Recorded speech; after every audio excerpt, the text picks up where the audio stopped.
Welcome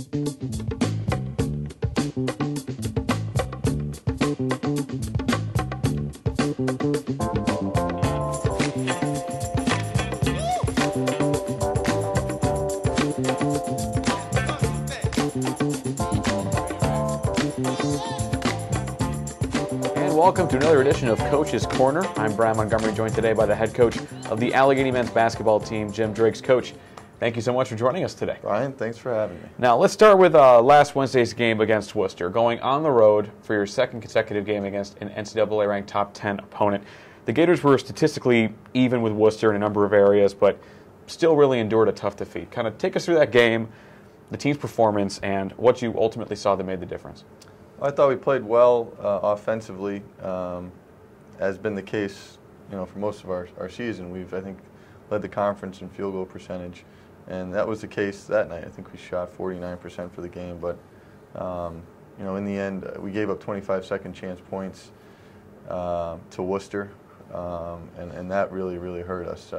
I thought we were a little flat in the second half, and to be honest, as talented as they are, I thought it was one of our poorer performances of the year. While we did score the ball in the first half, I still thought, from a defensive standpoint, we were a bit flat, and obviously giving up 25 second chance points is not going to cut it against a team like that. I was disappointed, again, that we had been playing so well, and I thought, that was the first time that, we just didn't have it. And you give credit to them because they are talented, but I thought it was one of our we were a little bit lackluster last Wednesday night at Worcester.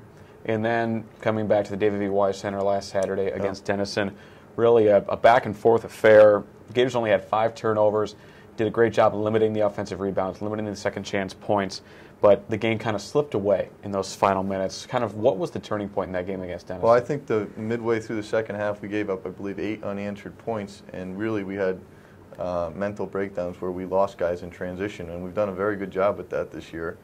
And gave up an open 3 to Briggs King on a trail. It was kind of a trailer, and we got a fast break layup. They entered it, outletted it, and our 5-man Chris Mylan ran to the basket. Briggs trailed, wide open at the top of the key. I think he was maybe 3 for 3 at the time, and drained his 4th 3, wide open, uncontested. And then the next possession, they got an and one. And then the next possession, they hit a corner 3 on us. So I thought that was a huge stretch for us, and really it was just a mental breakdown. And we've been pretty good, I think, mentally. We've prepared well this year, but you can point to the last few minutes of that game. You can point to the fact that we didn't shoot the ball well, but I really point to a few defensive lapses that happened midway through that second half, where they were able to. I think we were up. It was either a tie game or we were up 2, and they went on, I think, an 8-0 run, and they were up 6. I called the timeout. So we really can't beat ourselves. I thought we did that on Saturday. It was the first time that we just.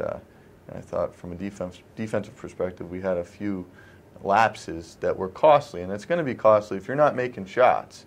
You've got to make sure that you're doing all the other little things well, and I don't think we did a good job with that Saturday. So Saturday was a little that left a bitter taste in my mouth, and I didn't feel good about anything until practice yesterday was over at about 6 o'clock.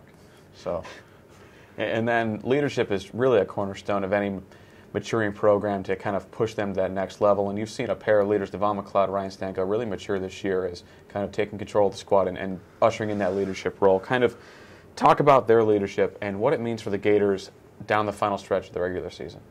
Well, I think Devon and Ryan have been very, very good for us, especially on the offensive end. And I think it's no lie that when they score the ball and shoot the ball at a high percentage, we can compete and beat anyone. So we're going to need them to continue to make good decisions with the basketball. I think that's really been their biggest where they've shown the most growth is Ryan, especially his turnovers are way down from last year, and Devon I think has made excellent decisions for us at the point guard position. So we're going to need them to continue to make the plays that are right for us at those on each possession. We're going to need them to shoot a high percentage from the floor, but most importantly, we need them to defend. We need them to defend. And again, I don't think any one of our guys on Saturday did a great job on the defensive end, and at times. And so I really look for some of those guys that have been around now to provide some leadership on the defensive end of things for us, because I'm confident that we're going to make shots. Can we defend and then rebound the first shot miss?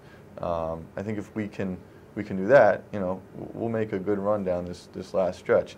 But those guys have been very good. There's been some other guys that have provided, that haven't, necessarily scored as much, that people don't realize how important they are to us in practice every single day. I mean, DeAndre Corbin has been a great leader for us this year. His minutes have dipped, but his attitude hasn't changed, and he's really provided us with great leadership, and brings it every day in practice. And I tell him all the time, there's going to be games down the road where he helps us win games. We've had a couple guys that have I think understood their role this year better, and that will need to continue to occur for us to have some success these last 8 games, which I firmly believe we can. Again, if we're taking care of some of those little things that we didn't do a great job with on Saturday. So. Yeah. And then get right back into the action on Wednesday on the road against a very dangerous athletic Hiram team that defeated a team in Ohio Western that was ranked number 9 in the nation. Kind of take us through what the game plan is for that. Yeah. What's the plan? Well, of they're not as attacking athletic Terrors? as they've been my first 2 years. I think they're more skilled at the guard position. I don't think that you're going to see them apply that manic full court, 94 feet of pressure that they have in the past. They have 2 very, very talented guards on the offensive end. The Stefanoff kid and the Shepard kid are 2 of the best guards you'll see in our conference. They make extremely difficult shots look easy, and those are going to be 2 guys that we're going to have to do a good job on. They've got very, very deep range on the catch. They've got excellent feet on the catch. They use screens very, very well. So we're going to have to defend them in the half court with an emphasis on taking the ball out of those 2 kids' hands, making all their shots contested. We're going to have to limit help on the other guys, because those guys can't have any breathing room. So I think our ability to defend the down screens for them, we're going to switch some stuff, is going to be key for us. I think if they get their averages tomorrow, I think Stefanoff is right around 15 a game. He better take 15 to 17 shots to get his average. We don't want him to get 15 on 7 of 10 shooting or something like that. So, defensively, we're going to have to be better than we were Saturday. I think we've prepared well yesterday. We'll have to prepare well again today.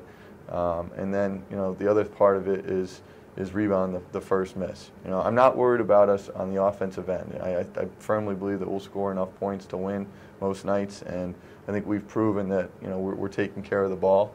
So it's really going to be can we get enough stops, and can we compete on the glass and limit second chance opportunities for them. So.